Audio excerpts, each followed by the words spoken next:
We have a Ford Foundation project, and some of the team members are here for a workshop. So we thought we would have them do a public presentation tonight, and then tomorrow there will be a roundtable that includes, I think, a couple more than we'll be able to speak tonight.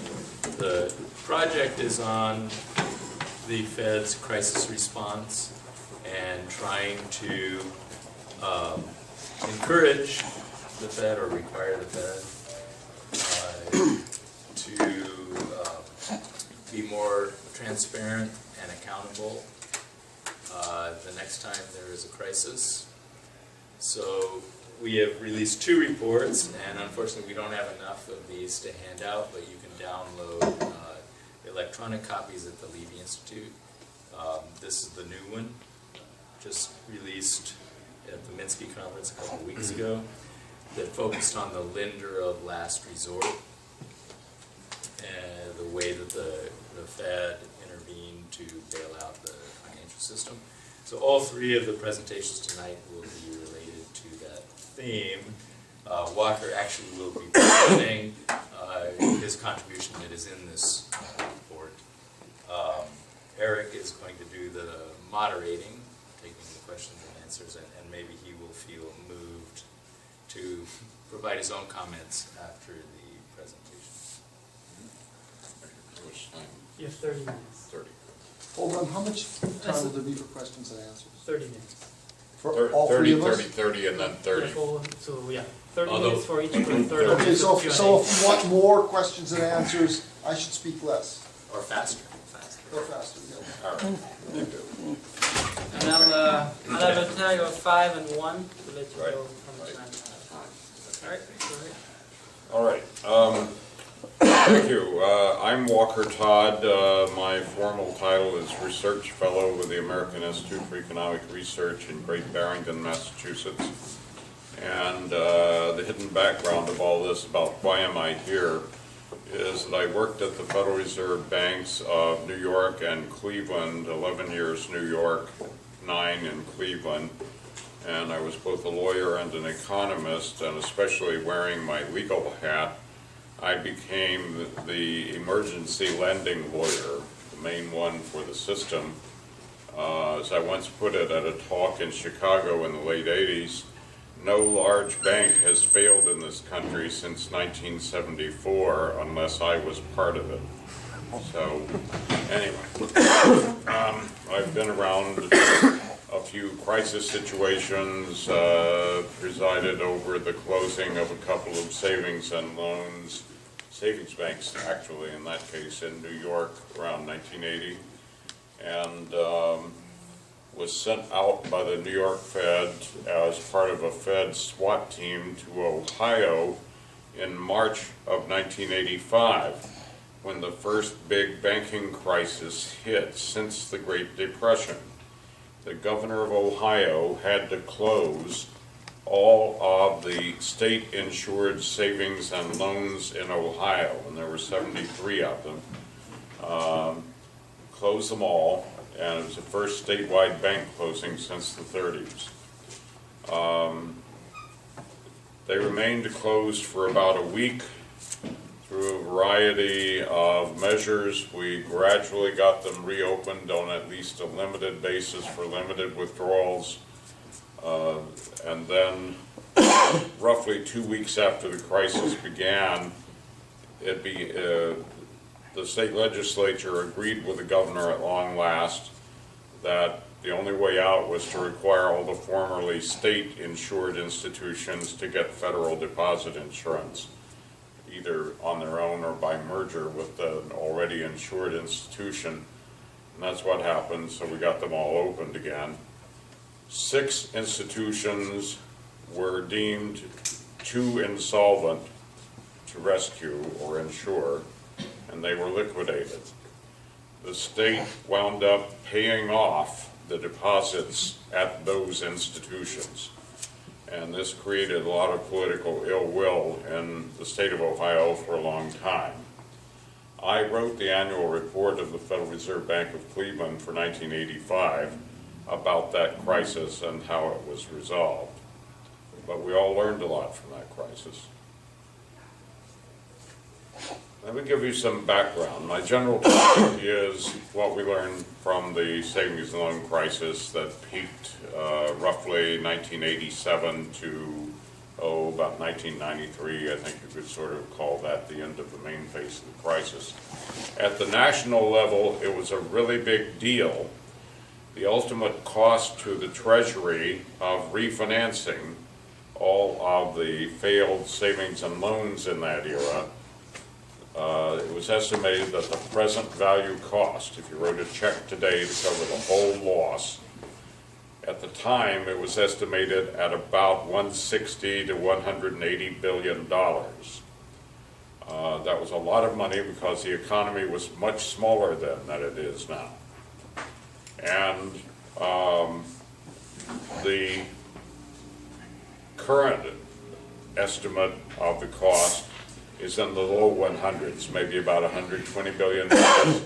What happened was that interest rates fell after the rescue so that the actual cost to the government of financing that effort was less than originally expected.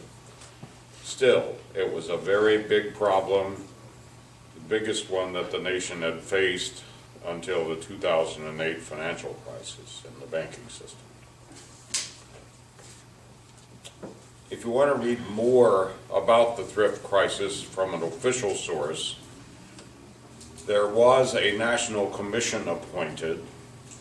The head of it was Robert Lighton, the head of the Brookings Institution, and it's called something like the National Report of the Thrift Industry Crisis Commission. It was published around 1995 or 1996. And I believe that the following citation is accurate. The executive summary of that report, it's a long summary, it has the essence of the report in it. The executive summary was published in a volume called Research in Financial Services, Private and Public Policy, edited by George Kaufman. And it was published by JAI Press, Inc. in Greenwich, Connecticut, probably the 1996 volume. You can look there for good insight into what happened.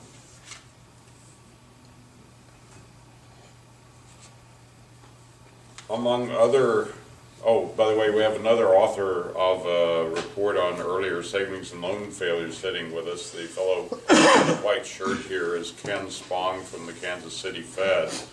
And he and others at the Kansas City Fed have worked on a long study of savings and loan failures in Kansas and insurance issues in Kansas, right? And state bank. The state, right, state charter, right. Mm-hmm. So it's a related topic, and you can go on the website at the Kansas City Fed, I assume, and research and track that one down, right? Yes. State bank failures in Kansas or something like that? Or state insurance issues? State insurance. Right. Okay. State banks.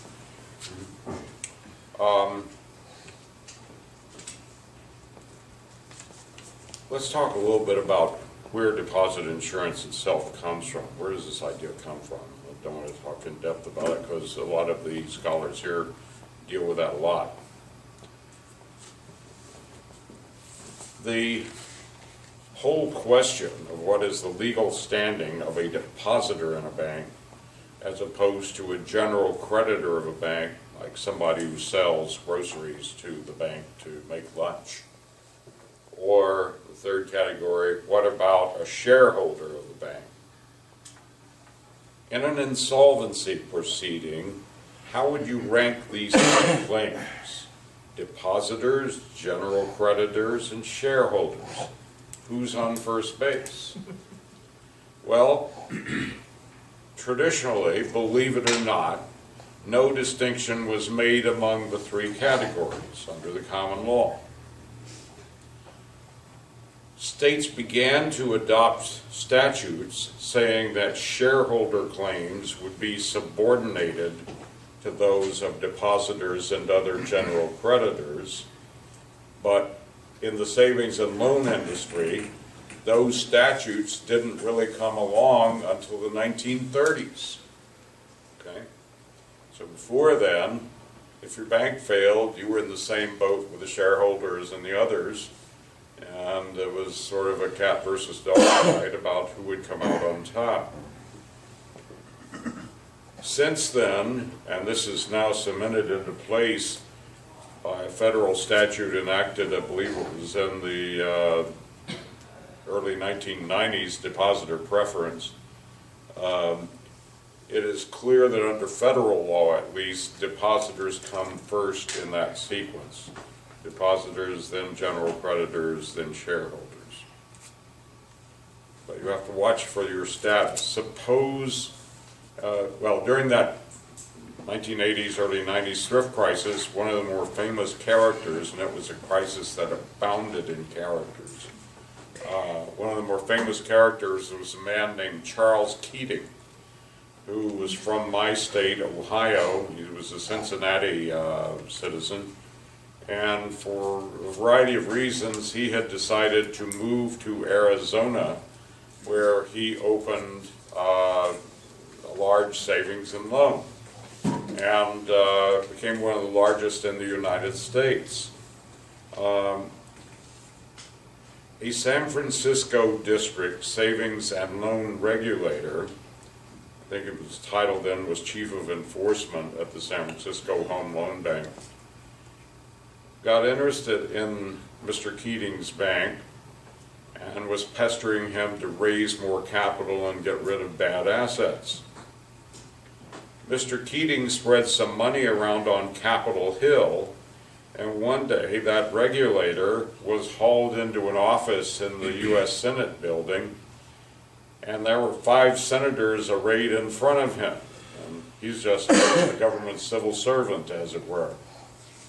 This is the famous Keating 5 episode, where Keating paid the 5 senators to go try to cower this man and to get him to back off the case. They also tried to get the man removed from the case.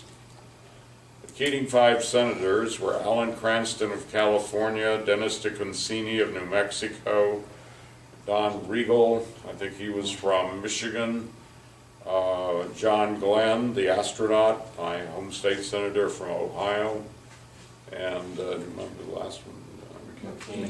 McCain, yeah, John McCain, senator from Arizona. So anyway, you've heard of several of those names. In the aftermath of this episode, Cranston was deemed the most compromised for having taken the most money and been the least repentant. So he left the Senate after that. The others, surprisingly, continued to serve. They atoned publicly for what they did. And Regal also participated actively for a while in bank reform efforts and on Capitol Hill. He has to go teach class, by the way. That's what I see. So anyway, the name of that regulator, of course, was your own Professor Bill Black here at the University of Missouri, Kansas City. What else was going on? Well, back to Ohio for a moment. In that earlier phase, 1985, in March, in Ohio, the owner of the largest thrift that was insured under the state system there was named Marvin Warner. And he was tight with the governor, had given him a lot of money, and the governor appointed him the head of his housing commission, the state housing commission. To further cover his behind, Mr. Warner married the administrative assistant for the Speaker of the State House of Representatives. And then finally, he sold his house in Columbus and bought a $2.4 million horse ranch in Florida, which under the bankruptcy laws as they existed then, Florida had a homestead exemption, and you couldn't take a man's house in bankruptcy in Florida or Texas. So anyway, that was Mr. Warner. He was a slick operator. He had entrusted an amount equal to about 3 times the capital of his institution to his son-in-law, who was tied in with a securities dealer in Florida. And the securities dealer he had lent the securities to the dealer. It was the bank securities, Home State Savings Bank securities, and the dealer was paying a commission back to Mr. Warner for the loan of the securities. Meanwhile, the dealer was repoing out under repurchase agreement those same securities to other dealers and other institutions. One of the institutions in that chain failed, the dealer in Florida failed, and then Mr. Warner gets a call saying, we cannot return the securities to you that we have borrowed. And the amount involved that Mr. Warner was not going to get back, as I said, was about 3 times the capital of his bank. It was an amount so large that it would wipe out all the assets of the state insurance fund to cover it. Following the release of this news in the Cincinnati newspapers, depositors began lining up outside the Cincinnati area offices of banks that were insured under this state arrangement. I came in to the state about 3 days after the runs began.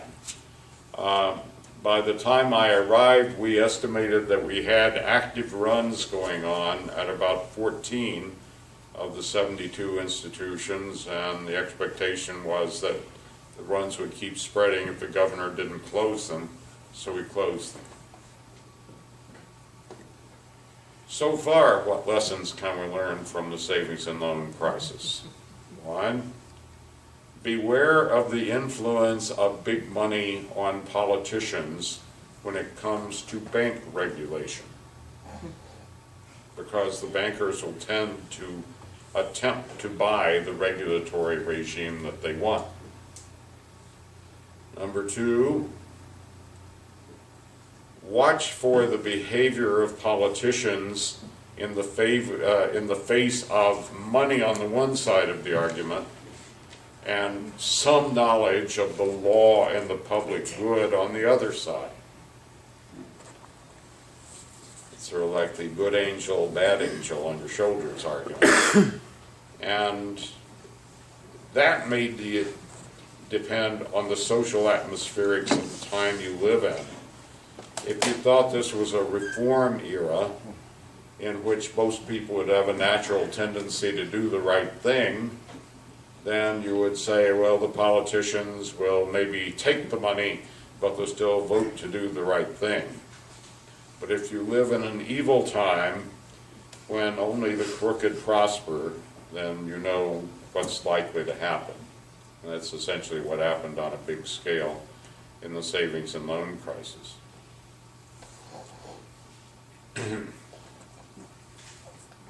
Number 3, deposit insurance is another important thing to remember about lessons from the thrift crisis. All alternatives to federal deposit insurance ultimately failed. The state systems could, in theory, remain viable, but you need effective supervision, frequent bank examination, things like that, to make it work. And if you're not going to examine the institutions properly, you should get rid of private deposit insurance, state deposit insurance, and the like. They simply cannot work. And the federal system has had its own strengths or weaknesses over the years. Currently, we're in a comparatively strong phase for the quality of FDIC supervision, but it has been much weaker in our time. And I think Ken would agree with me on that the FDIC is probably, quality of their exams is probably about as good as it's ever been, right? Probably. We're That asking ain't, to do a lot. right. It doesn't necessarily have to be great to be much, right? So, anyway, the deposit insurance, as we have it, arose out of a political bargain made in 1933 to get the Glass-Steagall Act, the Banking Act of 1933 through. The rural bankers, small bankers, wanted deposit insurance. And President Roosevelt decided as a political matter, even though he personally hated deposit insurance, he said deposit insurance essentially is a guarantee of the bad actions of bankers. It induces bad banking practices because of the phenomenon that the insurance industry calls moral hazard. You'll do more dangerous and reckless things if you think you're fully insured and there are no consequences. So anyway, Roosevelt's argument was, with deposit insurance, bad bankers will prosper. But he put it in the bill and went through anyway, and that's still the deposit insurance system we have. Early on, all the way down to the recent crisis, the argument was that small depositors should be protected. Big depositors have the means of protecting themselves. They can monitor the conditions of the banks. So we'll put limits on the amount of deposit insurance. The one that stuck in the craw of most people who were working at the Fed at the time was in 1980, the deposit insurance ceiling was raised from $40,000 to $100,000. And we thought that was outrageous at the time, really a guarantee of bad banking. In the recent crisis, it was raised as a temporary measure to $250,000, and then a couple years later, it was made permanent. So now we have a permanent $250,000 deposit insurance limit going forward. It's way too much. The flip side of it is, what happens if you don't essentially promise depositors that you'll take care of them? And remember, for a year or two after the onset of the crisis, there was a general guarantee of all deposits, of whatever size. So, in England, during the Northern Rock fiasco that began about a year ahead of our crisis, 2007, long lines of depositors started forming to withdraw money from Northern Rock when its ongoing condition became questionable. And the governor of the Bank of England, Mervyn King, ironically, he's read some of my papers on lender of last resort, and so he was saying the proper lender of last resort will not promise to guarantee all deposits. And England had a system at the time, it was multi-tiered, so that maybe the first 10,000 pounds you got all your money back, and let's say the next 65,000 pounds you get about 75% of your money back, and above 75,000 pounds you were uninsured. Okay, so it was mostly people in that middle category. They had more than 10,000 in the bank, but they didn't want to lose that 25% balance of whatever there was above that limit. So they were lining up to pull their money out. And so at their wits' end, the politicians were pounding on Mervyn King, and he eventually agreed, I give up, I'll guarantee all deposits. Okay? So they caved also. And it may be that in a world of depositor preference, you have no choice but to go ahead and guarantee all the deposits if you really want to stop the run.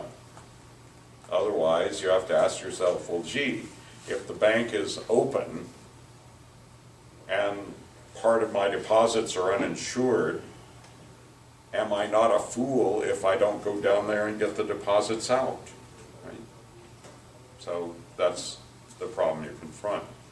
What's the better alternative? One that should have been followed, in my opinion, during the September of 2008 crisis. And the answer is close the banks. Inspect them all simultaneously. And you may say, well, that's impossible. But believe it or not, during the bank holiday in 1933, which lasted around a week, They didn't just take off so that we can go fishing. Every bank examiner in the United States was rounded up, sent into the banks to inspect them, and the promise was made that no bank will be allowed to reopen unless the Treasury Secretary is in a position to certify to the public that it is solvent, so that you would have sufficient confidence to bring your money back in. All right? That is the right answer.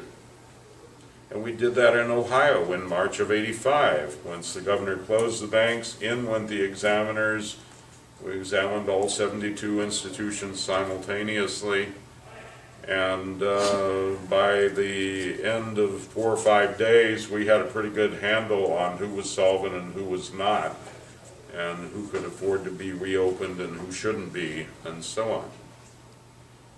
And you may say it's impossible to get a handle on this modern big banks with a rapid examination like that. You can get a good idea. I think you have to ignore the derivatives book on the day one of the exam, but you can get through if you tell the bankers, bring me for inspection your largest loans, your largest asset positions, and we'll work from the top down so as to maximize the dollar value we examine today on day one. You'd be surprised how much you can get. I participated in such an examination at a very big bank in my district, and we got through 60% of the asset value of the bank on the first day. Okay? It can be done.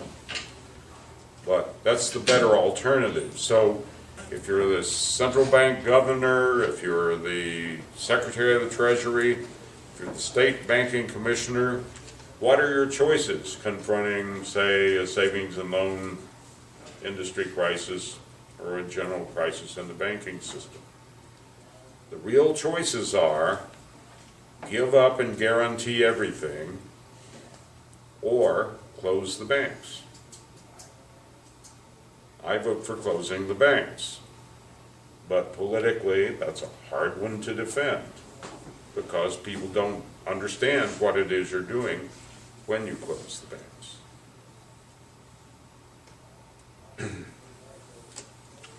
Any other lessons to be drawn from the savings and loan crisis? Be on the watch out for cronyism. Remember Charles Keating? Remember Marvin Warner? If you see people with big money walking around who own banks and are close to politicians or who fund at large lobbying efforts in Congress, it's ground for raising your suspicions.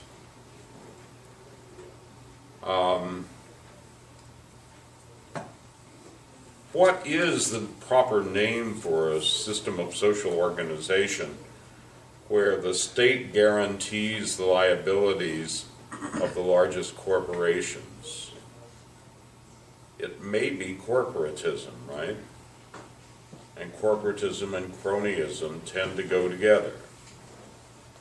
You need to watch for that. Fraud. Your professor Bill Black has invented the term control fraud to describe the particular types of fraud that emanate from the top of an organization and permeate it all the way down. The fraud is in the control of the institution.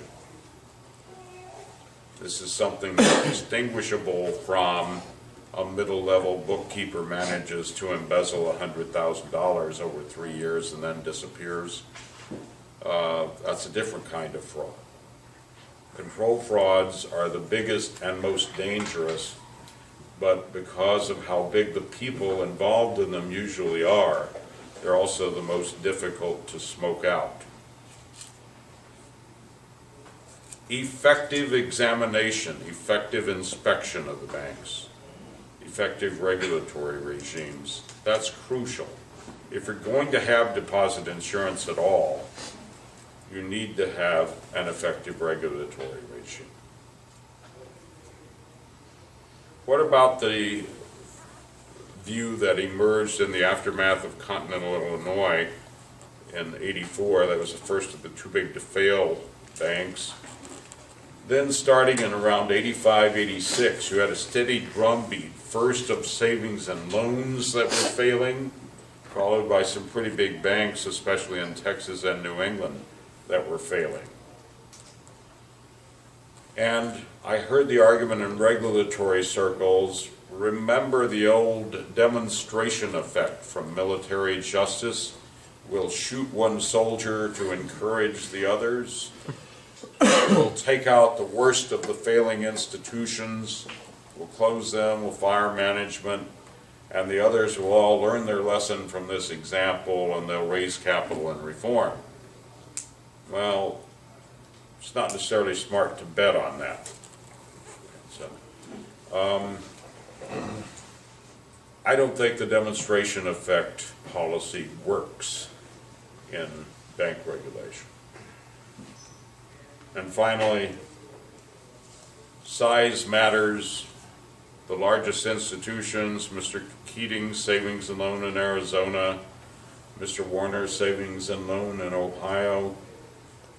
The biggest institutions simply cannot be allowed to become so large that their failure imperils the structure of the entire remaining balance of the deposit insurance fund. You have to do something about governing the size of the banks and the savings and loans that are insured. And the deposit insurance fund needs to remain solvent at all times to maintain public confidence and to avoid bank runs. The FDIC has been living on thin ice lately since the crisis because basically all of its assets were wiped out once again. But the Treasury put up essentially a general guarantee for the FDIC so that you can be assured that the Treasury will raise the cash to recapitalize the FDIC if need be, if they ran out of enough money to cover deposits. So with that, I'll stop, and we'll take questions at the end when the roundtable is over.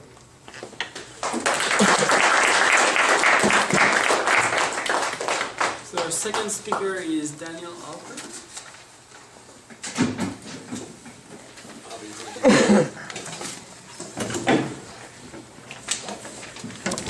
we need to cut the lights or something in here? Yeah.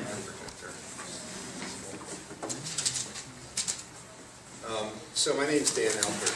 I'm a fellow in economics at the Century Foundation, which, believe it or not, is the oldest think tank in the United States. There goes its name. But for fun and profit, I run a boutique investment bank called Westwood Capital in New York. I'm going to talk a little bit today about some of the lessons that we've learned from Japan, and specifically some of the limitations of monetary policy. And it's particularly appropriate, obviously, at this point because Abe and his Bank of Japan Governor Kuroda have just announced this massive new initiative to try to talk down the currency and try to, I assume this will work out? Yeah, Okay. All right, we'll do that. Anyway, so I just finished a book which is coming out in September 26th called The Age of Oversupply. This is a little sort of vignette from it. I don't talk a lot about Japan, but I did live there for 3 years in the early 2000s and learned a lot, and it instructed a lot about what goes on in an economy that is sort of perpetually doomed to shrink because of mostly exogenous forces, in my opinion. But let's go through these things and see where we can get to. So I'm not going to read the slide. The bottom line is that this is the most confusing economy you can ever imagine, and there's no two ways about it. It is not operating according with any sort of in accordance with any model. They've been building detours to try to keep themselves together for a very, very long time. But over the last 20 years, 15 of which have seen fairly continuous on and off deflation, low-grade deflation to be sure. I mean, it's not spiraling out of control. But the cumulative effect of all those years of deflation is substantial. And they've been patching it up and trying to deal with it. Well, my argument about what's going on right now is a confluence of things happened after the crisis, including massive skyrocketing in the value of the yen, that has made this sort of go along, get along, tolerate low-grade deflation for a long period of time strategy inoperative, and effectively they're trying to channel everyone in the country to try to remedy that. And just as a little bit of fun, since it's late in the day, whoops, let me see if I can do this correctly. Does anything say open there? Click over outside in the white area, just. You know what, I'll pull up the page. Yeah. Is this on, good. There you This is quite humorous. Hopefully the sound works. There's a little commercial up front, so we'll just avoid that. But commercial obviously has got a Goldman Sachs logo in there, appropriately for some reason. Okay, go ahead, give me some sound. On the touchpad, Huh? yeah, on touchpad volume.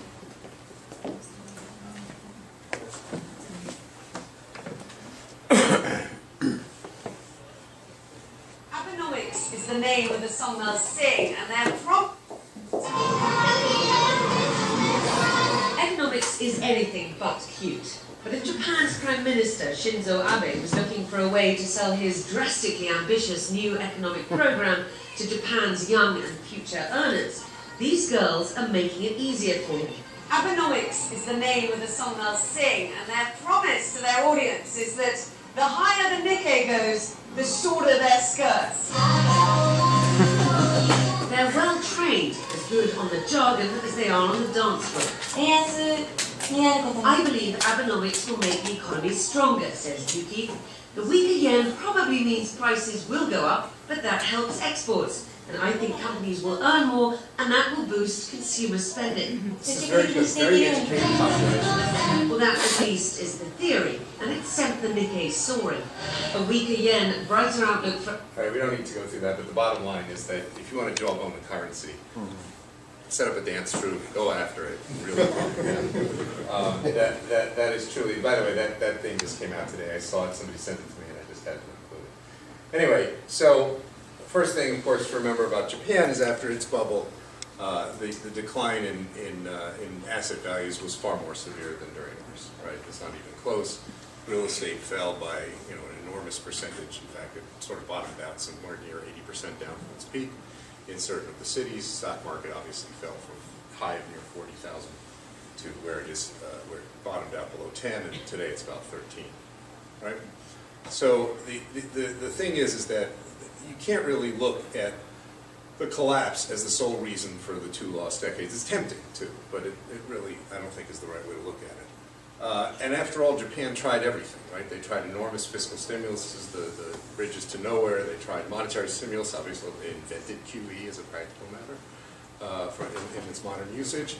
And come the Koizumi regime in 2002, with Takanaka coming in to run the FSA, they instituted a truly massive write-off of legacy obligations, such that at least they brought the banks back into sort of marginal solvency. And I mean marginal, they're not the most solvent institutions. And, Bernanke's always claiming it's because they're doing their stimulus. I actually disagree with that. So let's, monetary stimulus, let's keep going. So what happened when Japan came out of its problem in 1990? Well, you were right at the beginning of this enormous hike in the activity of the Asian tigers. Ignore China for the time being, because as you can see, until 2000, that really didn't skyrocket.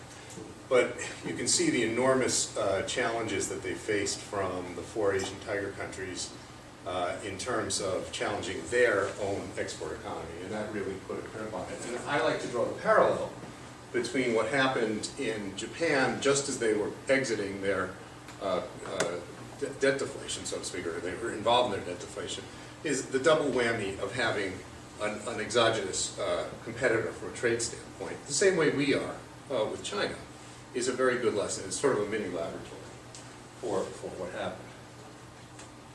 happened. These are the classic slides, so just put everybody on the same footing.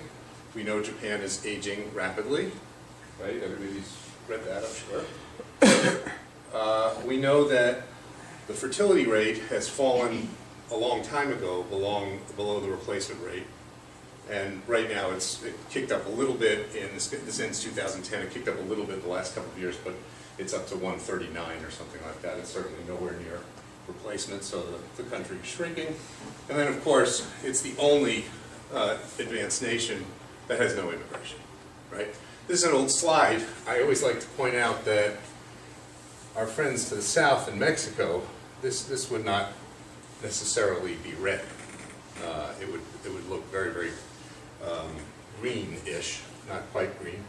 And of course, that the problem is that we lost an enormous amount of Mexican immigration during the crisis, and only recently has it turned around a little bit. Let's talk about debt to GDP. This is an interesting slide. Just again, part of this is trying to extinguish misconceptions. So, coming out of their credit bubble, look at the private debt line, right? There's this whole notion that Japanese total debt, which it's actually above 500 now, it's about 512, is fundamentally government-led. Obviously, it will be going forward. But I think what's very important is to understand Japanese culture. I mean, going from 350 to 300 in total private debt isn't that much of a move. Why is private debt so high in Japan? Well, of course, they're coming out of a bubble, that's not surprising. But you also have to understand culturally. I remember making a mistake as an investment banker in Japan early on, and I said, well, how much equity do you have in this business? That was the answer I got. The upshot is that there's no cultural distinction between equity and debt in Japan. The whole notion is capital. Whether it comes to me in the form of a loan, I prefer that. Whether I have to use my own money, I prefer not to. Whether I have to raise shareholder capital, I prefer not to give away pieces of my business. And you'll notice that it operates at a very, very different level than the United States. So I think that that's something to keep in mind. There's some cultural differences in that. So how does Japan hold it together? Well, in order to sort of address this issue, I'm going to address the issue of repression, debt repression in the first place.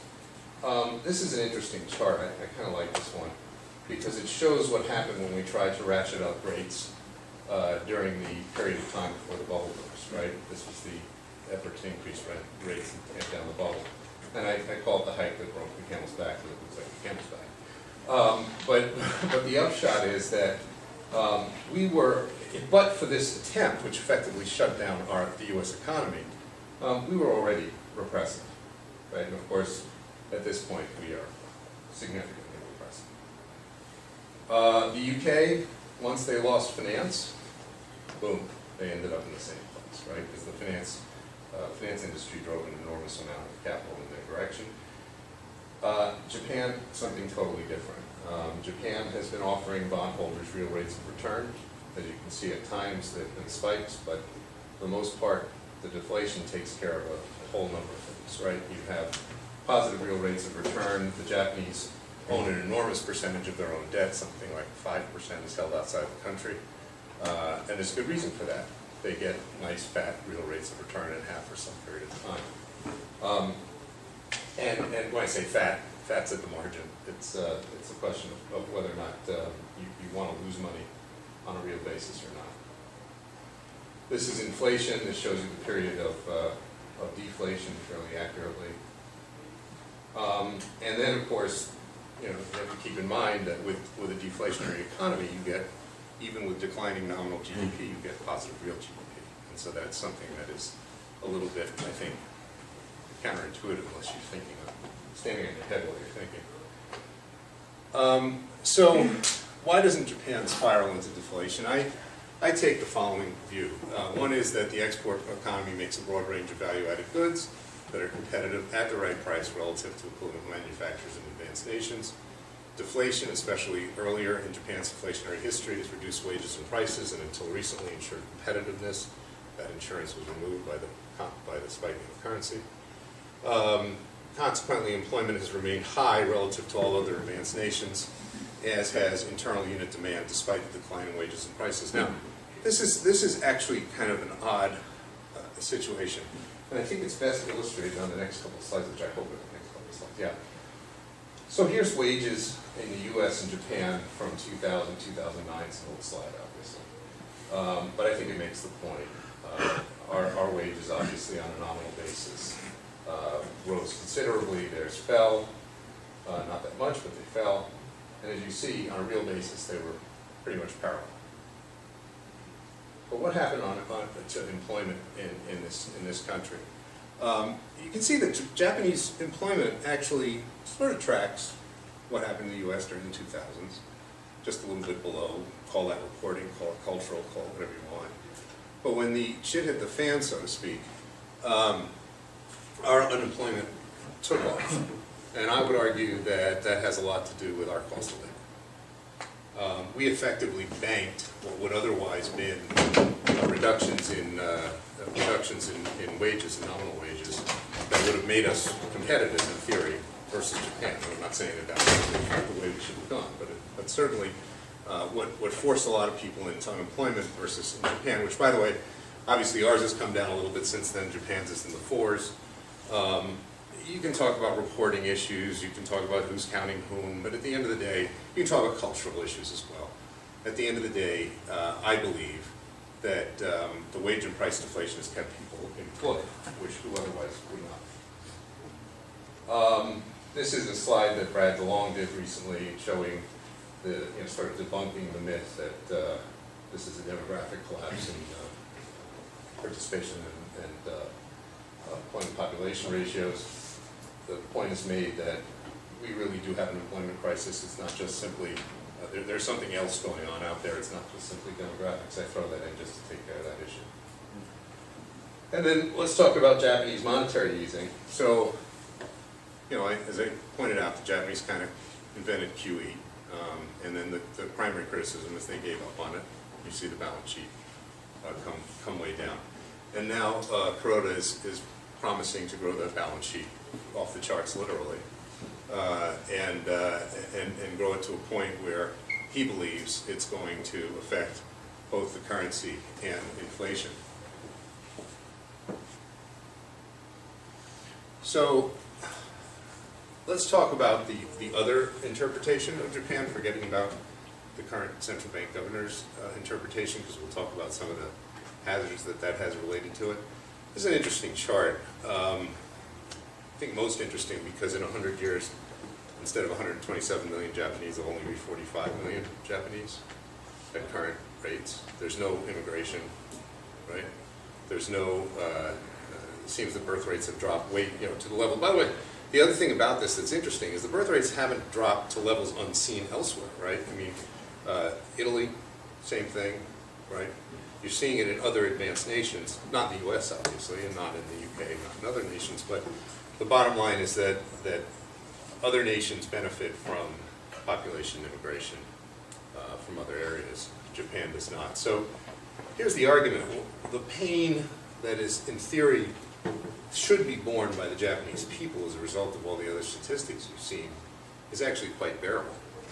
It's quite bearable even over the long term as Japan continues to shrink, cost of living, standard of living is maintained, it's just as demand.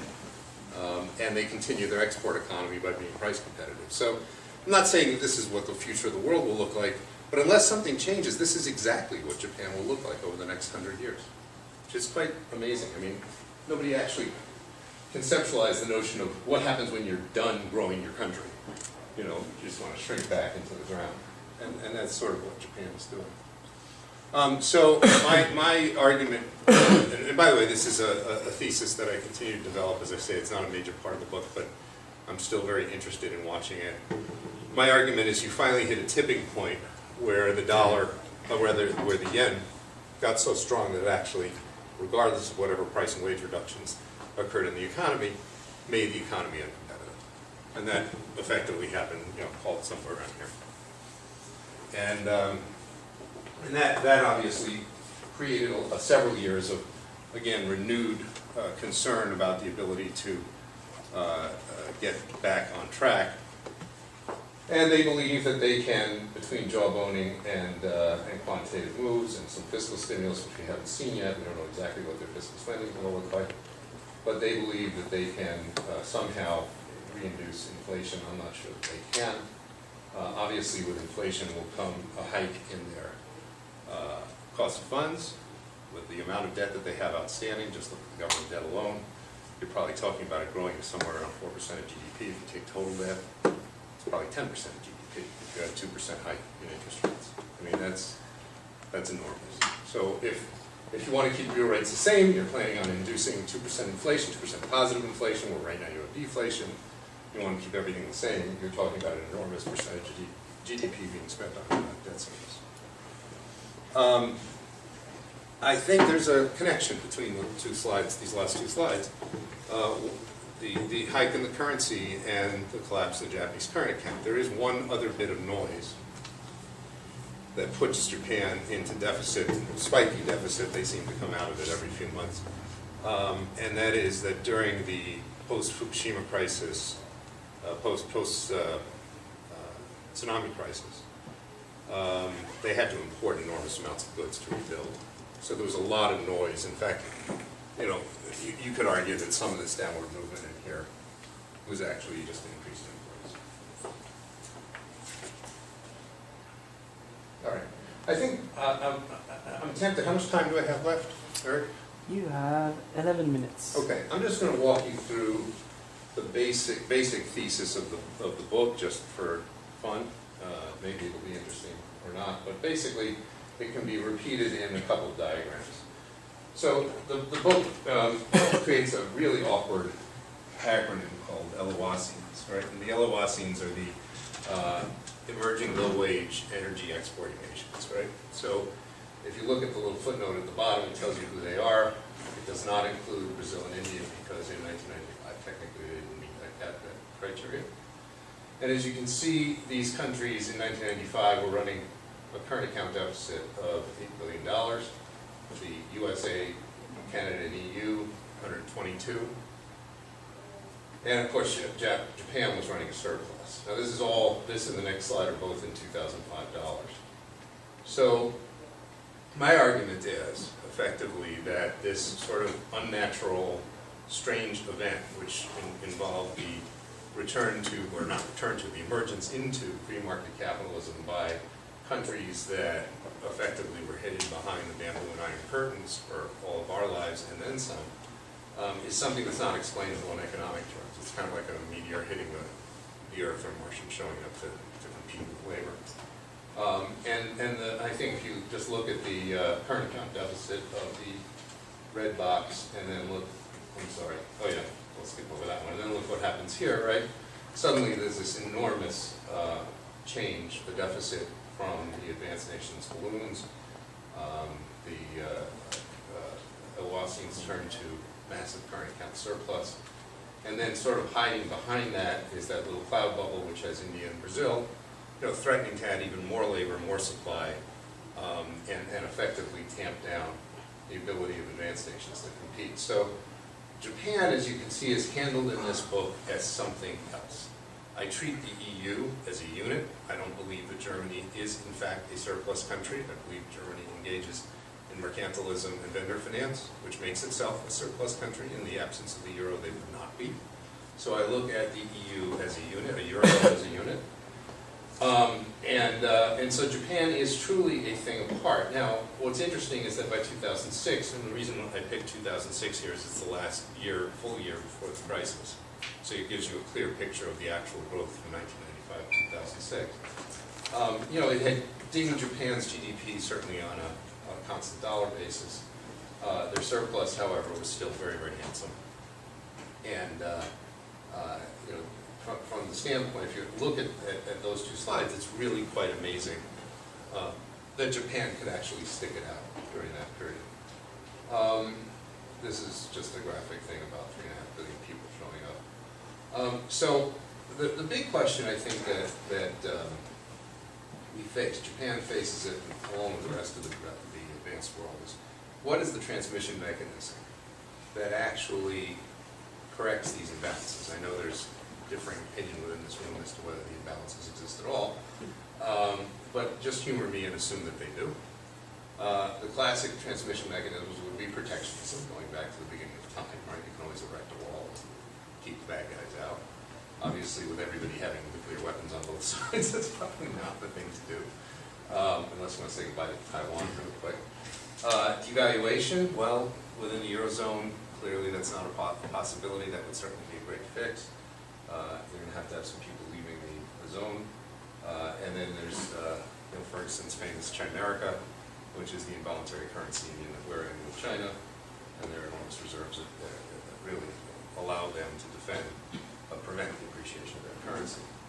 And I'd love to have a conversation during Q&A about whether there are any other transmission mechanisms that avoid the reality of deflation in the creditor countries, in the debtor countries, and inflation and debtor current account deficit countries, and inflation in the creditor countries, surplus countries, to actually rebalance it. To me, that's the only way out. And what the challenge is that we're facing right now, Japan's facing the same challenge that we are, is effectively to try to find ways of mitigating that natural tendency, the tendency of advanced nations to deflate, especially given the debt overhang. And the debt overhang, as I say, is marginally controlled in Japan. It's not like it's a wash and equity clearly with its debt outstanding. So while they control it to a certain extent at the bank level, they're in pretty much the same situation that the other countries of the advanced world are, with enormous continuing debt deflation. The imbalances themselves are deflationary, right? Because you have this massive excess supply of labor, productive capacity, and arguably of capital, which is going to keep interest rates down for a very, very long time. So what policies can you adopt that actually avoid this deflationary pressure? And that's pretty much what the book's about. So, this is my favorite slide. It's recent, it's not mine.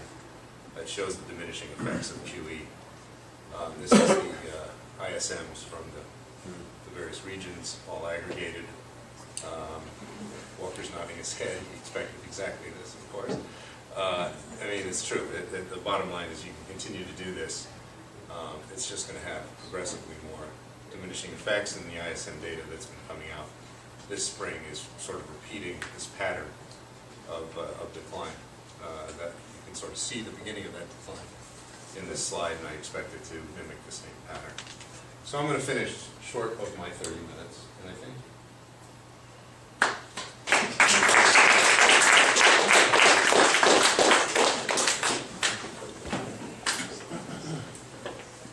All right, our last speaker is Frank Venoroso. Do you need that?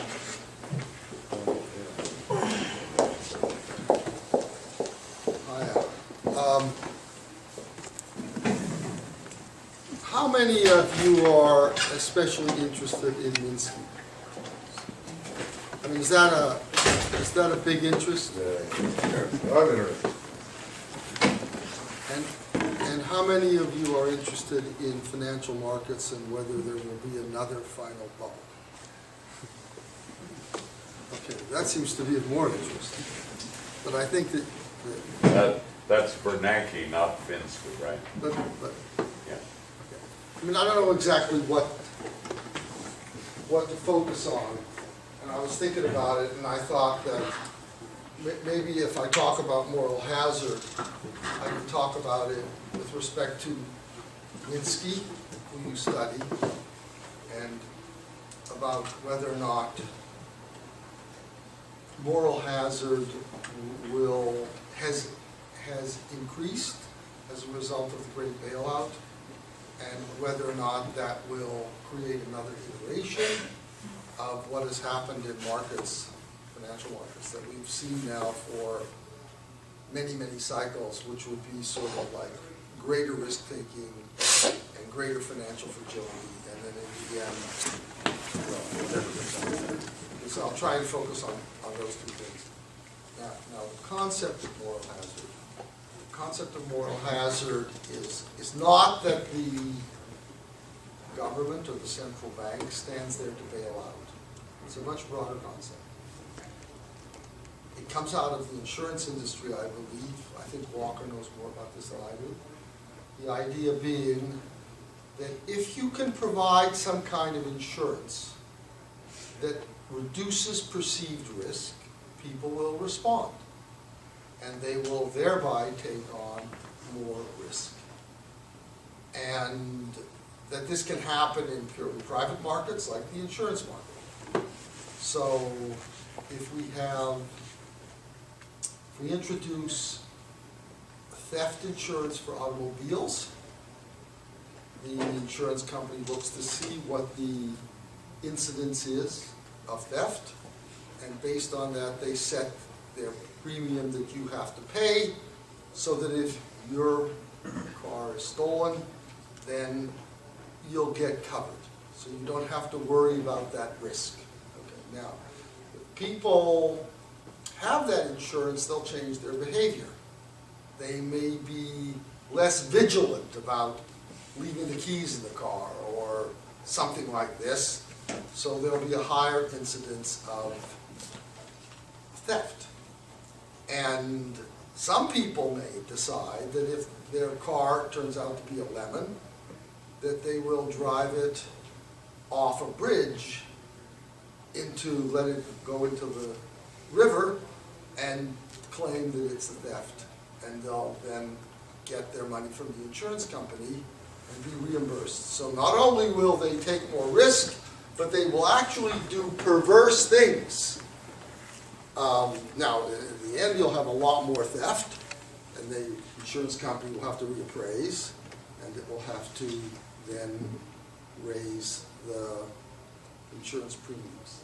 Now, in the city of Lawrence, Mass, so many people decided to drive their car off the bridge, let it go off the bridge into the river and claim their insurance money, that the last guy who did it sent it off into the river, and when it landed, it sat on top of the water. Because so many people in Lawrence, Mass. had done this, that the whole river was filled with cars, and he was just the last guy to do it. So this is something that can become moral hazard, can result in not just greater risk taking, but perverse behavior, and perverse behavior to really remarkable degrees. Okay. Now, once again, keeping it private, something like this happened in 1987. In 1987, when the Black-Scholes model came along, it became possible to say to someone, I will sell you a put on your stock portfolio. And you didn't have to get someone on the other side of the trade. You could delta hedge with S&P futures and in effect simulate the effect of having a put. So this was a nice idea. It was new. The Black-Scholes model wasn't around for very long. The S&P futures weren't that liquid for very long. So some guys decided to sell portfolio managers puts, synthetic puts. Now what happens when all of a sudden all portfolio managers say, gee, for not very much money, I have no downside risk? Well, no one wants to sell because they're not afraid. And a lot of people are willing to buy more because they don't think there's very much risk. And so the stock market rose and rose and rose and rose until it became too high. And then it started down.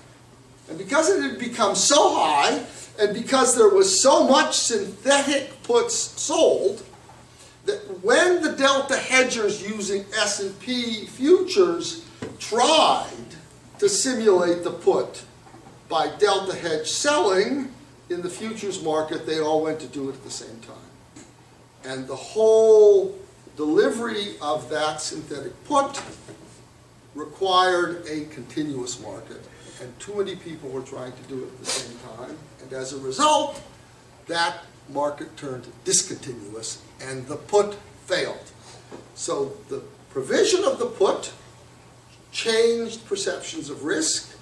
That changed behavior. That led to an inflation in prices. And that led to something that couldn't actually be validated or delivered on. Okay? Now, let's think about the government. Okay? The government, like an insurance company, or like the companies that sold portfolio insurance, will intervene in markets in order to be able to prevent catastrophic risks. Deposit insurance is an intervention, unlimited, open-ended, to prevent bank runs, which, if they become global, represents catastrophic risk. And there has always been a concern that if big companies failed, there would be contagion by way of financial interrelations and commercial and industrial interrelations, and so therefore there could be catastrophic risk. Now, there was a time before the war when catastrophic risk in financial markets happened all the time. I think it was Walker that just mentioned this. Every 10 years, no, it was you who mentioned it, right? Every 10 years there was a debt deflation, roughly, okay? Somehow or other, a whole bunch of things would come together that would lead to asset liquidations and the calling of loans. And this would lead to an overall huge liquidation and ultimate price deflation. And this had recursive characteristics, which are described very well in a very readable paper by Irving Fisher called The Debt Deflation Theory of Great Depressions. It turned out that once you started the process, there were interactions, but the real key was the decline in prices, its impact on debt. The debt, so as the prices declined, the value of the debts went up, or the nominal incomes to service the debts went down and the debts remained the same. So therefore, debt defaults increased, liquidations increased, prices fell further as debts couldn't be serviced because nominal incomes to service them were falling. Bank portfolios would deteriorate, banks would suffer loan losses, people would realize the bank could go bust, they'd take their money out of the bank, now we would have a deposit run, the money supply would contract, that would add to the deflation. Deflation was absolutely key. Recursive dynamics and deflation were absolutely key. This happened every 10 years, more or less. That being the case, people were scared of the risk of debt. And that just was a fact of life. And no one was going to bail you out or bail the system out. Okay. Everything changed with the war. With the war, we did not allow any more deflations. Look at the price level in the United States. The same from 1789 to 1940, going up, going down. Every up, there was a corresponding down. Inflation was periodic. With the war, the price level started up, and it's never gone down. We've now had several generations without an iota of price deflation.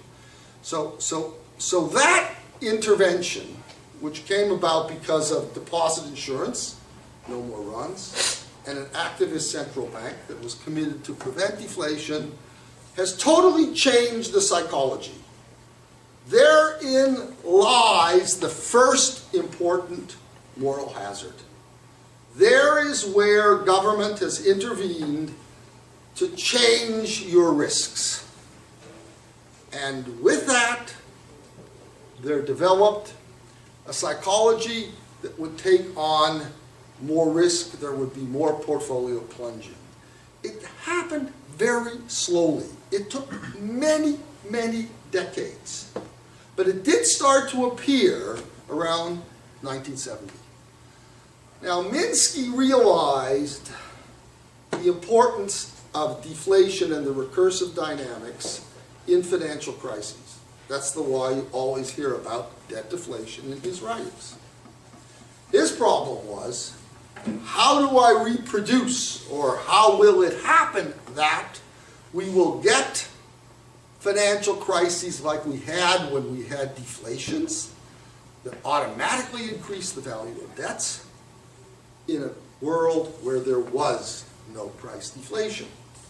And he noticed with the Penn Central bailout in 1970 and then the Franklin National bailout, which was the 20th largest bank in the country, and many smaller banks in 1974, and then Chrysler, Lockheed,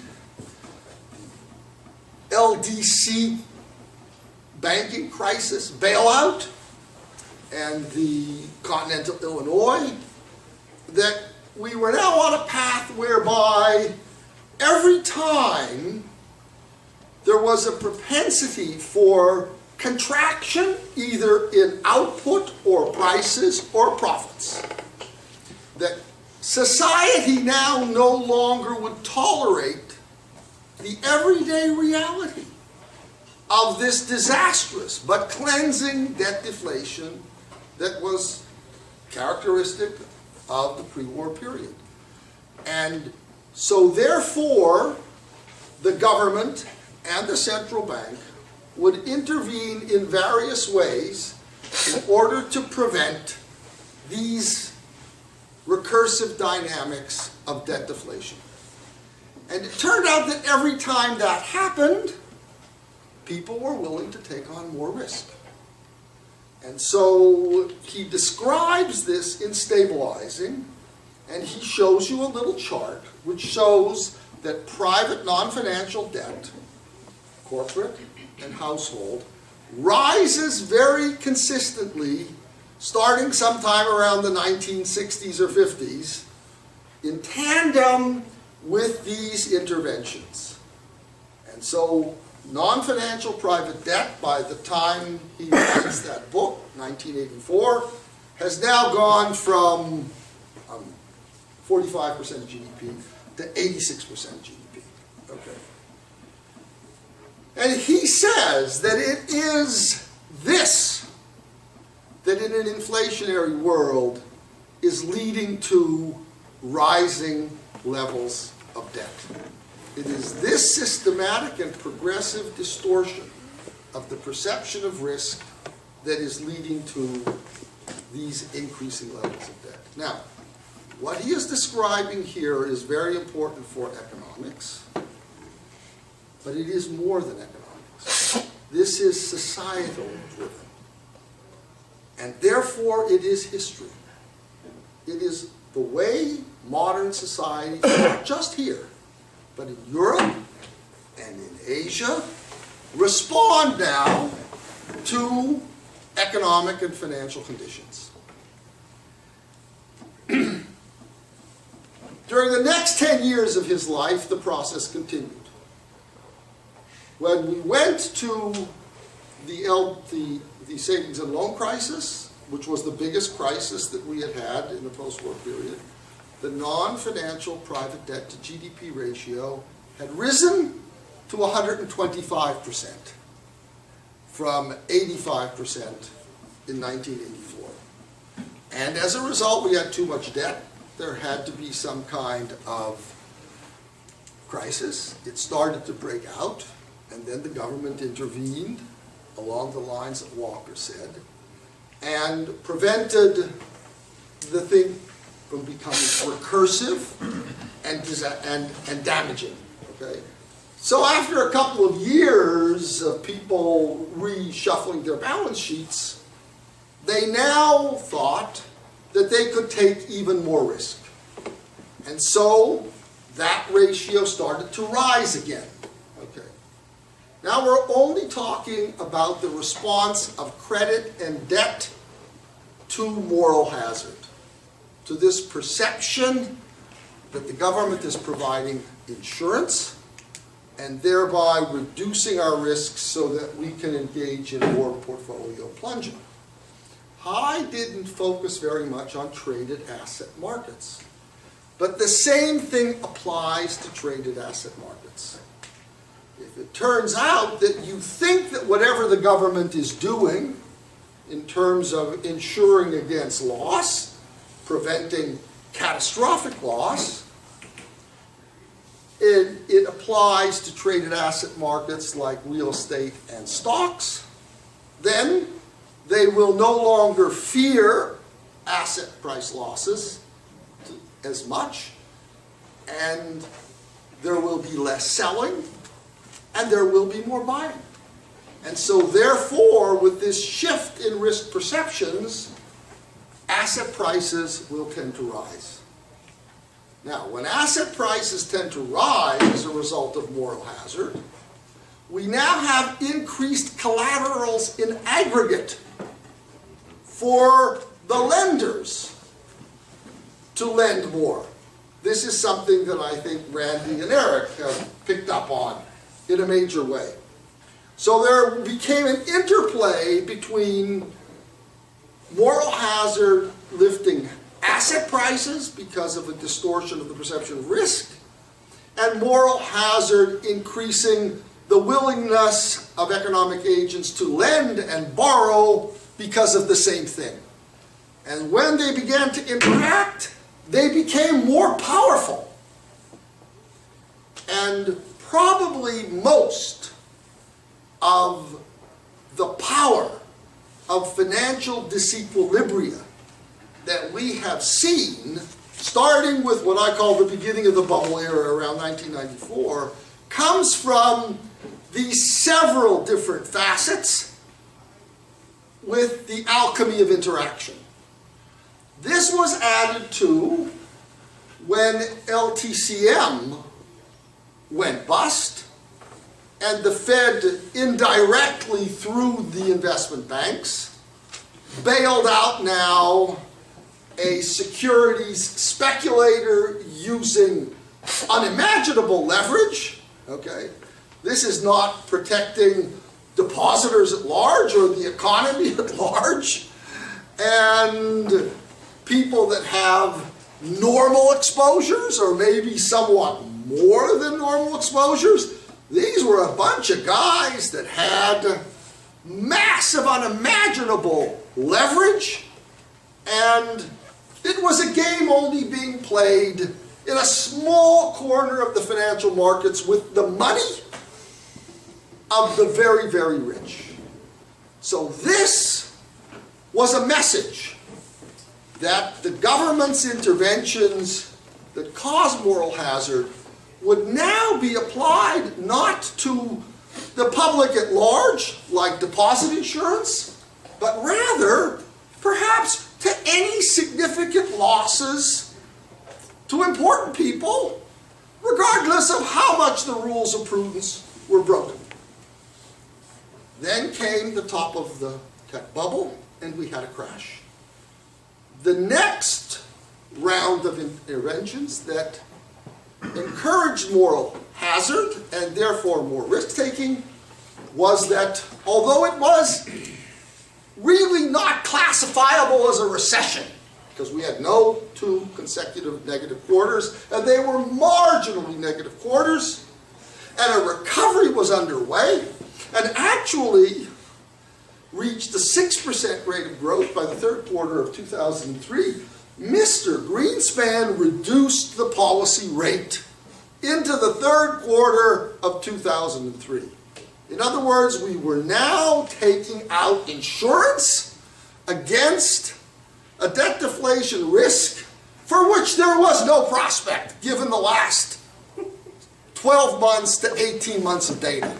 And at the same time, in November of 2002, Mr. Bernanke gave a speech as governor of the Federal Reserve saying that if there was a risk of deflation, which there didn't seem to be, that he would have recourse to the printing press and helicopters to drop money.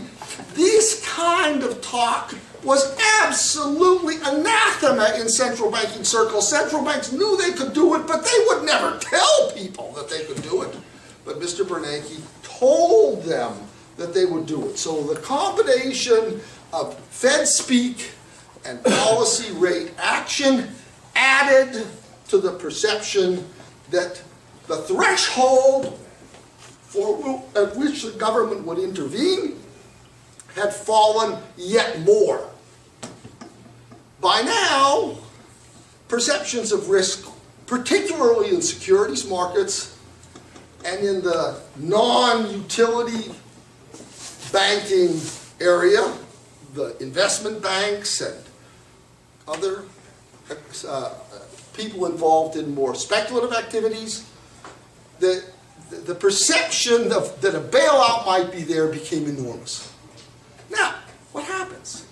What happens is through these iterations, as risk perceptions get more and more distorted, and people take on more and more risk, financial risk, more and more portfolio plunging, more and more debt, more and more leverage, the cost of not delivering the next time round on the bailout becomes greater and greater. In effect, what happens is that the authorities create a monster, and they become afraid of that monster. They become held hostage to that monster. So it is my view that most of the damage was actually done before the great bailout. Now, the great bailout was ratcheting up intervention in an unimaginable way. I mean, no one could have imagined what they did, right? On the other hand, no one could have imagined the type of carnage that would happen when the crisis broke out. So, I'm not sure in lending circles that we actually have a greater propensity now for excessive credit and debt and leverage relative to 2007. Nouriel Roubini thinks yes, and it's going to create a new credit bubble. He may be right, but I am not sure. From my own reading of financial markets, I am not sure. But in traded asset markets, and particularly in the stock market, it seems to me that we have ratcheted up moral hazard. I mean, think about it. We've had a very, very weak and troubled economy, both domestically and internationally. And yet we've had one of the most vibrant stock market rallies we've ever had. And I have some charts that I could show you. We've had, in history and in behavioral finance, if there is a bubble and the bubble bursts, crash occurs, there is an echo bubble that follows, 1/3 of the amplitude and 1/3 of the duration. It crashes, and then there's no more bubble at all. Prices simply trade at their fundamental values. If you take a look at Japan, crash, they had a recovery, it fell back down again, and even at 13,000, we're still at less than 1/3 of where we were 23 years ago. In Europe, if you look at the Euro stocks, same thing happened. The Euro stocks index today is a fraction of where it was in 2000. If we take a look at China, we see that the index today is 2,200. It was 6,200 back in 2006, even though nominal GDP has doubled. Same pattern as you see in all the bubbles and in all of Vernon Smith's behavioral finance. In the United States, we are now at the all-time high. We are unique in the history of the world. Amidst a weak and troubled recovery. Now, it seems as though that is happening because somehow moral hazard has really taken hold in the United States, not among the public, because the public isn't part of this, but among these money managers and money manager capitalism that have as an objective fee income from assets under management with no skin in the game. And so here we have a combination of moral hazard and the agency problem, distorted incentives, which High picked up quite early on, and which Stiglitz has made a great deal about, and others, coming together, and maybe in this particular instance, we may have ratcheted up with the great bailout, moral hazard to the point where we will have another bubble, at least in this part of the market. Now, I only have 3 more minutes. So let's think, though, about what that means. I told you about 1987. People didn't sell, and instead bought and levitated the market because Bar Rosenberg sold them synthetic puts. But when the time came and the market started to fall, the people that sold the synthetic puts couldn't deliver. The put failed. There was a perceived insurance, but not a deliverable insurance. Now, in the current circumstances, the professional money managers think that the Fed is providing them with portfolio insurance like Bar Rosenberg. It isn't doing it, apparently, explicitly. It doesn't buy stocks. It's doing it diffusely. But they talk about it all the time. The Bernanke put, the Bernanke put, the Bernanke put. It is the theme that permeates the markets. But if a bubble really happens and valuations get high enough and the fundamentals in no way validate and prices start down, this time round, the Fed doesn't have the usual arsenal. It hasn't have the usual weapons. It has a zero policy rate. Maybe by then it will be 1%. So what? And there's no political appetite for big fiscal stimulus. So, if prices start down, people have short-term time horizons, and there are no policy tools, then all of a sudden it may become apparent that the alleged put is not a deliverable put. And if that happens, then everyone will become a seller. And then what happened in 1987 will happen again, but it will probably happen on a greater scale. It will probably happen to a more severe degree. So, out of this moral hazard, we might get one more bubble, and it might occur under conditions which there are no feasible, effective policy responses. And finally, this whole dialectic that began back in 1933 with deposit insurance and the commitment of the central bank to never allow deflation again, maybe now that behavior will have gone to such a degree that when finally the next crisis comes, it will be the final and ultimate crisis.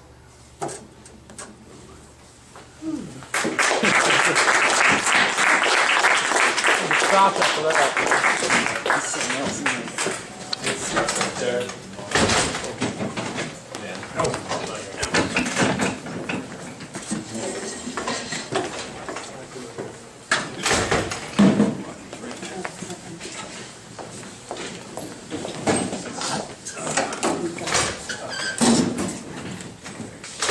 All right, questions?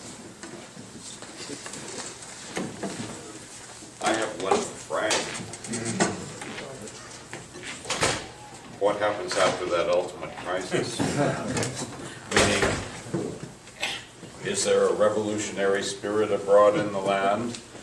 Or do you get the other side, Benito Mussolini and an army march on Rome, as it were? Look, I can't speculate on these things, but I will tell you this, that there is a parallel moral hazard, financial fragility dynamic in Europe, Yep. in emerging Asia. It has already created an impossible debt trap path in Japan, and its biggest and most dangerous manifestation may be China. So when it happens here, somehow it may be global. And if it's global, I've got to believe that this will not be about policy, whatever is going to happen, but it will be about history. I was interested while you were talking, The notion of this all falling back onto moral hazards is tempting, and it's probably true in a huge, very large respect. But there needs to be some fuel for the fire. And the fuel, I think, really is, in fact, this enormous amount of capital seeking research. The willingness to speculate is an important part of capitalism. But as a practical matter, if you don't have that which to speculate with, it's kind of irrelevant. So what I've been watching, what I've been tracking, and what I've been studying is just this enormous increase in capital seeking investment relative to very, very few assets. And so you argue that moral hazard permits that, and I think you're absolutely right. But what actually I think has happened over the last 10 or 15 years is really this enormous ballooning in global capital and against a surfeit of against a shortage of really higher quality assets. And so what you saw during the 2000s is this tendency towards the creation of high quality assets, literally out of thin air. I mean, you can talk about it from a moral hazard standpoint, and certainly it was morally hazardous. But what we saw with both the creation of mortgage-backed securities, and then the derivatives of mortgage-backed securities, and then the synthetic derivatives of mortgage-backed, these were things that were nominally rated, meaning I have my imprimatur, I put it down, I say this is actually a high-quality asset, which of course it turned out not to be. It was an entire fantasy. So it proves, I think, sort of backwards, but it proves my point that there's the folks on Wall Street with whom I deal are trying to satisfy a huge, huge demand that's coming from somewhere. I tend to say it's coming from this massive emerging market explosion. But regardless of where you believe it's coming from, it's permitting people to be morally hazardous. You're describing increasing demand on the capital side. Yeah, I'm talking about demand for investable assets. Investable goods, investable things. But if we have another crisis, another round of deflation here, where is the demand in the global economy going to come from that would warrant those capital investments? Well, when you talk about demand, there's an insufficiency of final consumer demand relative to the supply of labor, of production, of all the others. So we've met massive excess supply, not only of capital, but of labor and productive capacity. So clearly that's the status quo. That's why the real economy isn't working, but the financial economy is, right? Right. Because you've got all this buildup of capital. The thing that Frank was saying, which I think, I don't think you actually pussyfooted at it, I think you actually came right at it. The whole notion of protecting the elites, right? This whole notion of policy oriented towards, well, we're no longer trying to protect broad swaths of depositors or somebody, we're just trying to protect the marginal guy with capital.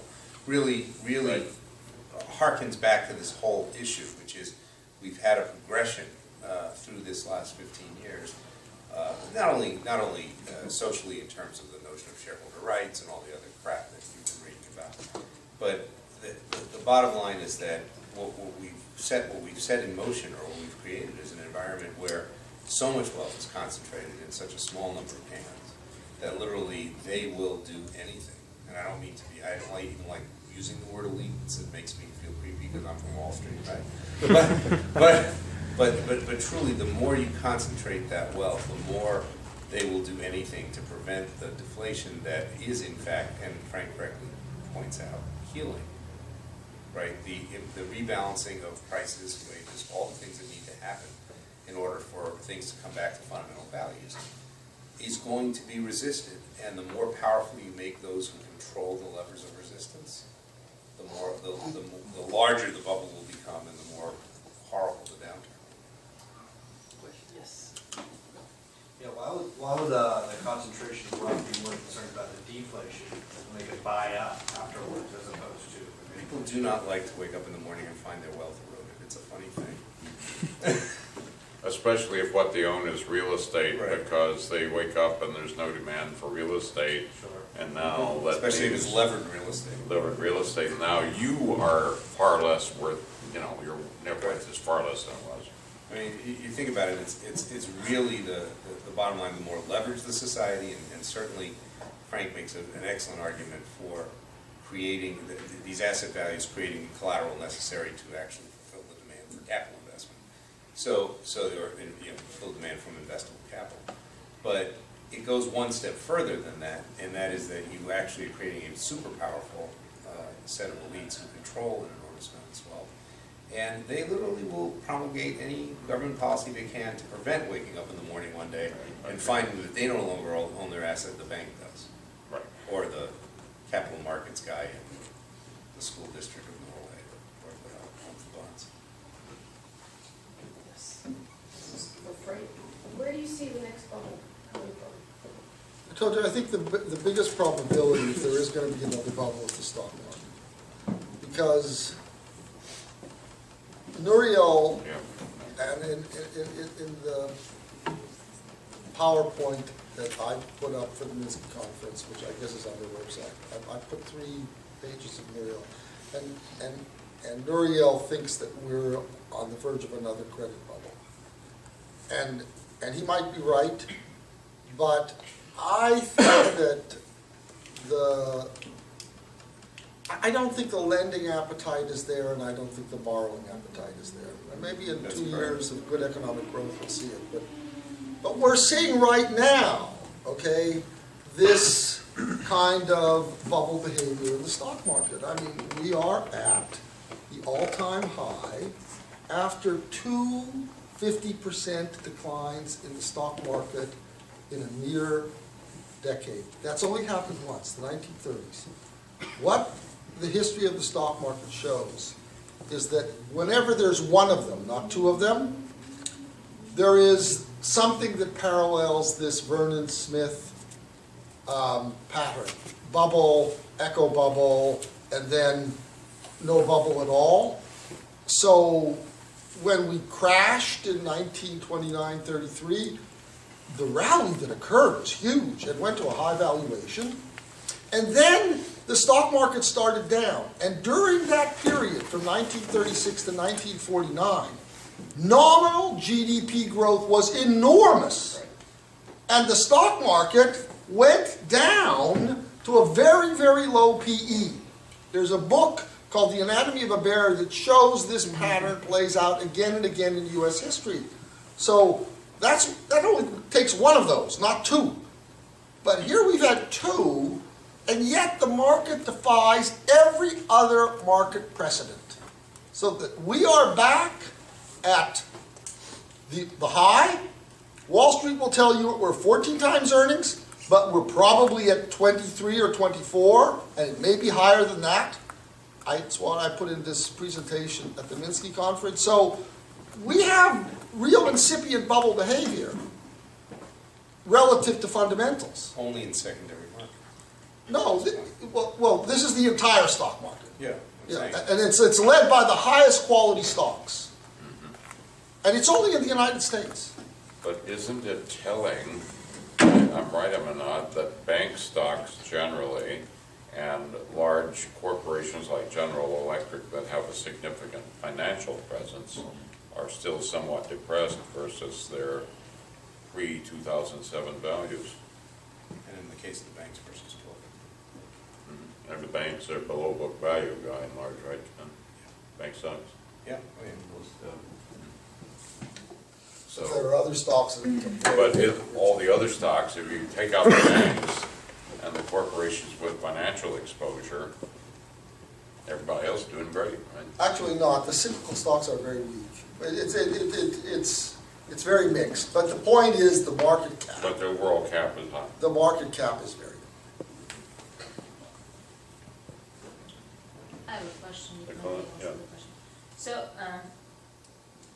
I mean, I'm assuming you're not advocating we go back to the pre-war period where we let deflations happen, every 10 years. So we can do that, and we apparently have issues with the moral hazard that's created every time we have we don't allow simplification, we don't allow that deflation and so on. So what do we do? Because it's not just the rich guys, the way the system is now with pension funds and mutual funds, everybody is in it, right? So you can't let it happen, because you can't let asset prices go down, because what happens to pension funds, what happens to people who put their money in I don't think you can take that line. I think with respect to the debt, you can take that line, because the credit system is very, very critical. Most of the equity is in the hands of the wealthy. They can take a hit. The pensions and the endowments are, I don't want to go into it, but basically their assumptions that they use are so hopelessly illogical, okay, that there's no point in trying to defend them. They're going to have to come up with a way. I don't know, maybe government's going to have to put their hand in it, but you cannot let that stop you, okay? If there's going to be a bear market in stocks, it has no debt against it. Margin debt doesn't exist. It has no debt against it. This is something we can manage. No sweat, okay? Credit deflation, that's another thing, okay? So my own attitude about this is that, and I'm very skeptical about regulation, is that we should push as hard as we can on getting inside the pants of the credit institutions and making their life uncomfortable, because I see a lot of signs of that, okay?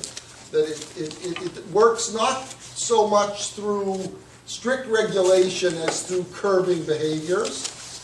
I think that when it comes to the stock market, we have to have an open mouth policy where we basically tell people what's happening, that shares really are dangerously overvalued, that there is extremely speculative behavior on the part of the most esteemed money managers, that they are driven by fee maximization and not your wealth maximization. And I think this will actually have quite a bit of an effect. I told this to Katja Lakota when we were at the Minsky conference.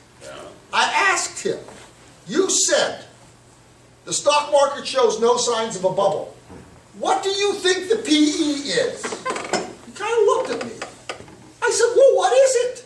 He didn't like the fact that I talked to him that way. He still didn't say anything. I said to him, you know there's a difference between reported earnings and operating earnings. And you know that the smooth reported earnings difference to operated earnings is huge. He said nothing. He had no idea whatsoever, okay? So he looks at me and he says, I think your open mouth policy wouldn't work. But I will tell you, if he has no idea, then all their discussions at the Fed, they have no idea. I mean, I really think that an open mouth policy that lays it out could sober this game. And it would really matter. And if the prices go down by 35%, so what? You know, the point that you made before about the recession of 2000 is not really a recession. Louder. Not really being a recession, I'm sorry. You know, really gets at this notion, a debtless crash, a crash not without enormous amounts of leverage behind it, is harmless. I mean, the truth is that the tech crash was meaningless from a macroeconomic standpoint, other than to the very stupid wealthy people who lost their money. So that, and I agree with him about that, but I will say this. Do you want to tank the stock market, Frank? Just announce tomorrow QE's over. Yeah, but we don't. Look, that. First of all, we don't know that we should end QE. Because we have very, very weak nominal demand. We have no tools, right? We don't want to use the real tools. Look, I don't think that the stock market. I don't think that the stock market doesn't matter. I think it impacts demand. My only point is, better get it down now rather than get it down later. We can take a 35% correction in the stock market now. We had a 22% correction in the middle of 2011, and it didn't do anything, right? So we can probably take it. It will slow the economy down further. True. But what we don't want is 3,000 on the S&P, and then followed by 667. Yeah. If you look at what the Fed has engineered, right? The Fed went into easing, extraordinary easing, through honest desires, right? You lower interest rate in order to increase the possibility of profit, right? So people pay less for debt and they just make more money. That's good for them. That didn't work because people aren't investing. Nobody needs to create capacity. There's no need for new plants and equipment. There was a little bit post-recession because people were just falling behind. But as a practical matter, that didn't work. The second readout is to encourage a greater risk-taking, right? Because I'm making so little on my guaranteed returns, so I need to go and find greater risk. Well, the problem is that in a disinflationary environment, there's enormously less pressure to do so. The thing that makes people want to run after return is inflation, right? If you could leave your money, pretend you have yen and you're in Japan, and in 1995 you put a stack of yen on the table. It's worth more if you didn't put it anywhere else in purchasing power, right? It just is. So the reason that people take risk with their money is to offset the possibility of greater inflation. And so the notion of saying, well, I'm going to count on the fact that people are going to take greater risk if I lower their guaranteed return, it doesn't work in a disinflationary environment. It certainly doesn't work in a deflationary environment. Well, so that leaves you one more thing, and that's the wealth effect. And so far, they've been getting a little juice out of the wealth effect. They're so loath to lose that last tool because they know that's the only thing that's keeping us afloat, albeit at an incredibly anemic level. But that's too dangerous a tool. It's a horribly dangerous tool. Yeah. And your point is made by your last slide when you show the stimulative effect of the QE. That was my Walker slide. Right. Gradually diminishing over time. And remember, they're getting essentially no bang for this buck, and it's only about halfway through. You know, I think you guys are overstating it. There's a simple fact. Goldman, looking at the first 6-month fiscal year data, has now reduced its fiscal deficit to GDP ratio to 4.8%. We've come from what, 10.6 to 4.8 in not very many years. Right. We have had tremendous fiscal repair. Part of the reason why our economy has been weak is because we made tremendous progress on fiscal repair. So we may not be that as fragile as people think. You know, I mean, I think we have to be careful. I think monetary policy has to be very careful. I think you've got to be careful about QE because it does have something to do with the mortgage rate, and that has something to do with housing, and housing is probably especially pivotal right now for the time being. But you know, if you look at the fiscal and what's happened to the fiscal, you said, and the fact that you're in this very weak world, it's the time to think very, very carefully about how you do it and guard against big excesses in the course of doing it. And that's their problem. With this wealth effect thing, they're risking an excess that could come back to haunt them, like all the other excesses came back to haunt them in the past. But a cautious policy, you know, incremental policy, the sort of thing we're doing, okay, this is not a bad thing to do. Just avoid the extreme excesses. What these crazy people in Japan are doing, this is what you do not want to do. You do not want to do nothing for 15 years and then say, I'm going to increase the monetary base equal to $5 trillion if it was the United States in 2 years, when you've got people holding twice as much money as they held 22 years ago, and 5 times as many JGBs as they held 22 years ago, and they shouldn't hold that if we reach a 2% policy inflation target, right? And half of the money is in the hands of people who remember hyperinflation in the past. I mean, you want crazy, reckless, insane policy. That's crazy, reckless, insane policy. What we're doing is right. You have to do it incrementally, you have to be very careful. They're just not worrying about excesses. It's interesting, I mean, I also think it's great to hire dancing girls to explain the policy. Yeah. What's wrong with it? How short's it? Yeah, right. Anyway, look, the question I have is, my observation, and I encourage anybody who has other data to challenge this, is that each time we came out of a cycle of QE, 1, 2, et cetera, even the twists, you saw a slight uptick in interest rates, and then suddenly they fell back below the level that they were trending at during the QE period. And to me, that signals something. It's not perfect data, there's some noisy periods in it, but if you actually just generally look at the trends, we did better. We had lower interest rates during the interregnums between rounds of QE. And to me, what that says is that QE has done two things. One is, there is a group out there in the financial markets that believes it will eventually be hyperinflation, right? And so there's only a certain amount they're willing to pay for bonds at that point. But the truth is that underlying all of it is this enormous abundance, this excess of capital that's looking for guaranteed returns. And that if that capital is just permitted to operate on its own without the intervention of the Fed or other central banks, I believe, that's just what I believe, is that it's going to have the same effect. We're not going to see an uptick in mortgage rates.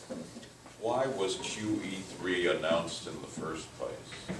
Because last August, September. Because it was the result of what I call printemps periods of decline.